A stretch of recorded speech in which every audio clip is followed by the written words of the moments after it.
I once had an Italian colleague who would stand so close during meetings that I could smell what he had for breakfast. For 3 months, I thought he was either flirting with me or establishing dominance. Turns out he was just Italian. Meanwhile, our Finnish friend maintains a 3-foot radius in every situation: elevators, conversations, even hugs. And I spent weeks thinking she hated me. She didn't. She's just Finnish. Personal space isn't personal at all. It's tribal. Let's unpack this. Right.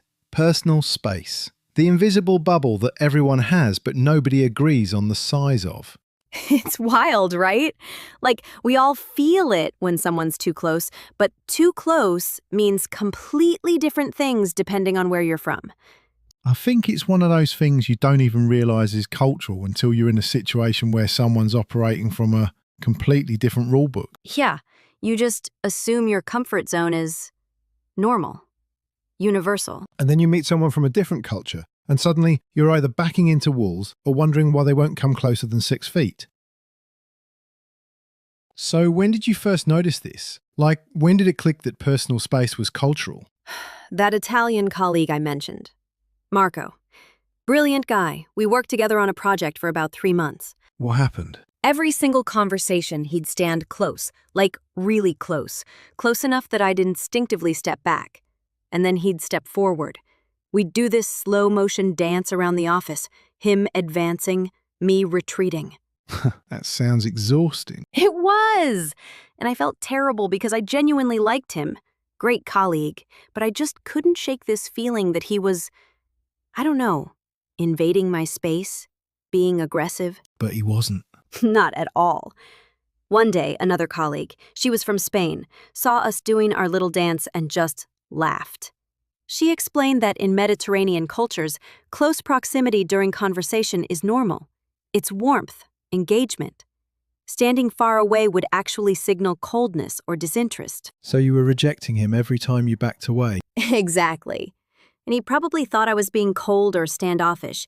Both of us just trying to be comfortable in our own cultural defaults, completely misreading each other. Did you talk to him about it? Eventually, yeah. Once I understood, I stopped backing away. Felt weird at first, like every instinct was screaming at me to create distance. But I got used to it. And our working relationship got so much better once I stopped literally running away from him during every conversation. Character growth through discomfort. Something like that.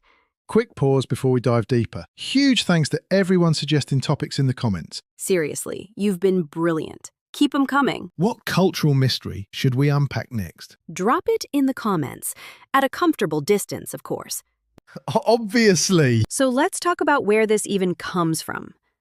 Why do different cultures have different space requirements? I think it's a combination of things. Population density, climate, historical factors. How does climate factor in? Well, think about it. Northern Europe, cold climates, everyone's bundled up, moving quickly, trying to stay warm, less incentive to linger in someone's space. Versus Mediterranean climates where it's warm, people spend more time outside. Socializing becomes more leisurely. Right. You're not rushing from heated building to heated building. You're hanging out in plazas, cafes, streets. Physical proximity becomes part of the social experience. What about population density? That's interesting because it goes both ways. Japan has incredibly high population density, but they've developed cultural norms that create psychological space, even when physical space is limited. How? Like on trains. They're packed, you're literally pressed against strangers, but everyone maintains this sort of mental privacy. No eye contact, no conversation, minimal acknowledgement. You're physically close, but socially distant. That's actually genius. It is. They figured out how to share physical space without it feeling invasive. Whereas in places with more physical space, like parts of the US, people expect that physical distance to match the availability of space. Right. Americans in crowded situations often feel more uncomfortable because they're not culturally calibrated for constant proximity, the way Tokyo residents are. So it's not just about how much space you have.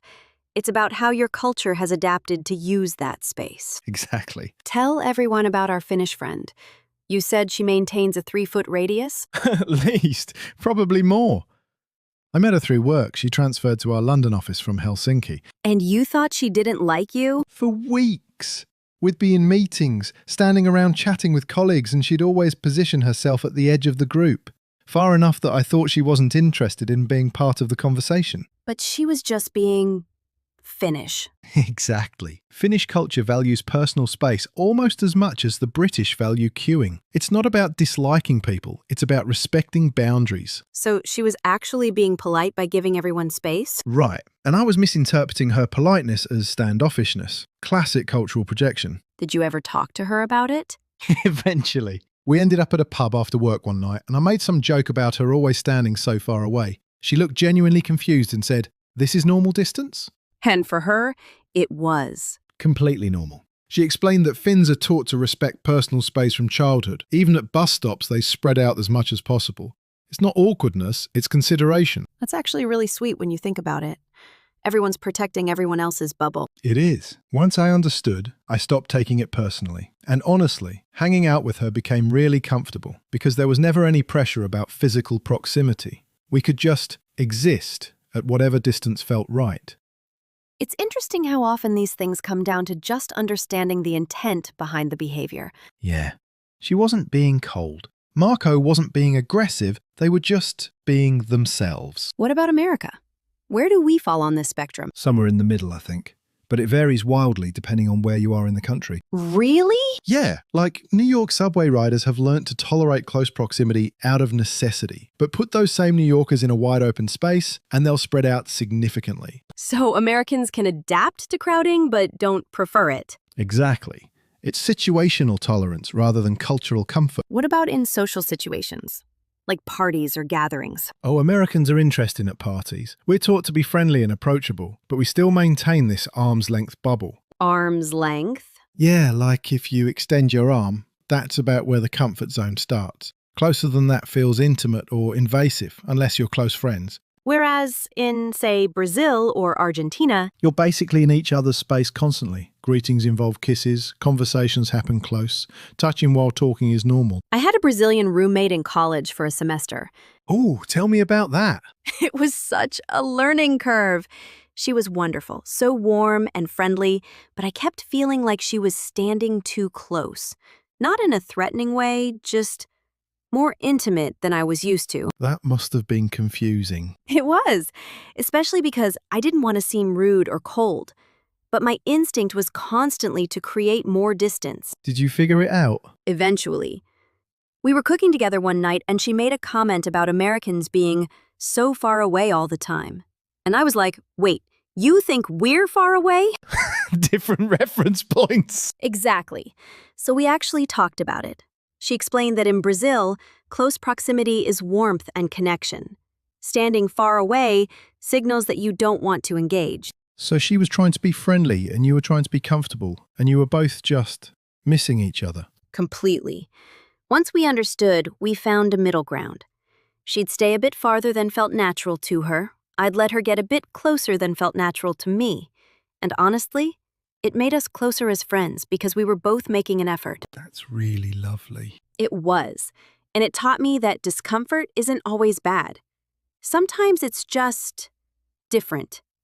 And different can become comfortable if you give it time. That's actually profound. Don't sound so surprised. Fair. Let's talk about professional settings, because this is where personal space can really impact your career. Oh, absolutely. I've seen people completely misread situations because of space differences. Give me an example. Okay, so a few years ago, we had an American manager start at our London office. Nice guy, very enthusiastic. Oh no. He's one of those touchy-feely Americans. Pat on the back, hand on the shoulder, that kind of thing. In Britain? In Britain, where most of us recoil from physical contact like it's contagious. How did that go? Not well. People were uncomfortable but too polite to say anything directly, so there was just this tension. He thought everyone was cold and standoffish. They thought he was overly familiar and inappropriate. Classic miscommunication. Exactly, and it affected his ability to manage the team because no one felt comfortable around him. Did anyone tell him? Eventually, HR had to step in. Not because he was doing anything wrong, really, just culturally inappropriate for the environment. That's gotta be hard to hear. You're being too friendly. It is, because from his perspective, he was just being warm and encouraging. That's how American managers often operate, but British workplace culture is much more reserved. So, the same behavior that would make him a great manager in the US made him an uncomfortable manager in the UK. Exactly, right. Intent doesn't change the impact when you're operating in a different cultural context. Did he adjust? He did, actually. Once he understood it wasn't personal, it was cultural, he dialed back the physical contact, kept the enthusiasm and warmth, but expressed it differently. And the team warmed up to him once they didn't feel like he was constantly invading their space. That's a good ending. It is, but it required someone actually explaining the cultural difference. Without that, both sides would have just continued being frustrated. Which is probably happening in offices all over the world right now. Definitely. What about Asia? I know Japan values personal space, but what about other countries? It varies a lot, actually. Japan and Korea tend to value personal space in everyday interactions, but they've also learned to function in extremely crowded environments. How do they balance that? It's about context. In public spaces, trains, elevators, crowded streets, proximity is unavoidable, and everyone just accepts it. But in personal or professional interactions, there's much more distance maintained. So the rules change based on the situation. Exactly. And there's also this interesting thing about hierarchical distance. What's that? In cultures with strong hierarchical structures, physical distance often mirrors social distance. Subordinates maintain more space from superiors as a sign of respect. So standing too close to your boss could be seen as presumptuous. In some cultures, yes. It's not just about comfort.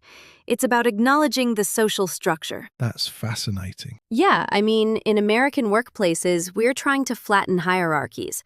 So maintaining distance might seem cold or standoffish.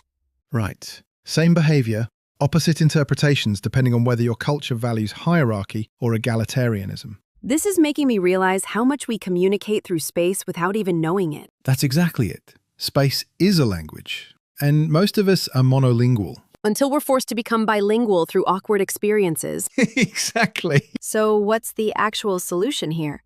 How do you navigate personal space across cultures? I think the first step is just awareness. Recognize that your comfort zone isn't universal. Right.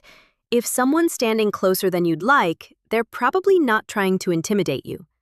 And if they're standing farther away, they're probably not trying to be cold. They're just operating from their cultural default. And pay attention. Watch how people around you interact. That gives you clues about what's normal in that environment. What if you're genuinely uncomfortable, though? Like, awareness is great, but if someone's in your space and it's bothering you... Then you can create boundaries. But do it kindly, with the understanding that they're not being malicious. How would you even say that without offending someone? Maybe something like, I think I need a bit more space. It's just what I'm used to. Frame it as your preference, not their mistake. That's good. It's honest without being accusatory. Right. Most people are pretty accommodating once they understand. Though some adjustment on your part is good too. Meeting in the middle. Like you did with your Brazilian roommate. Exactly. She came a bit closer. I let her get a bit farther. We found the compromise zone. That's what cross-cultural relationships are all about, isn't it? Finding the compromise zone. Yeah, whether it's about space, time, communication, whatever. You're both adjusting to meet each other. And that's actually kind of beautiful. Look at us, getting philosophical about personal bubbles. The Etiquette Enigma, where personal space meets profound realizations. I like it. Thanks for joining us on the Etiquette Enigma. Remember, your bubble isn't everyone's bubble. Pay attention, adjust when you can, and give people grace when they're operating from a different cultural rulebook. And if someone's standing too close, maybe they're just Italian. Or Brazilian. Or genuinely trying to establish dominance, but probably not. Probably just cultural.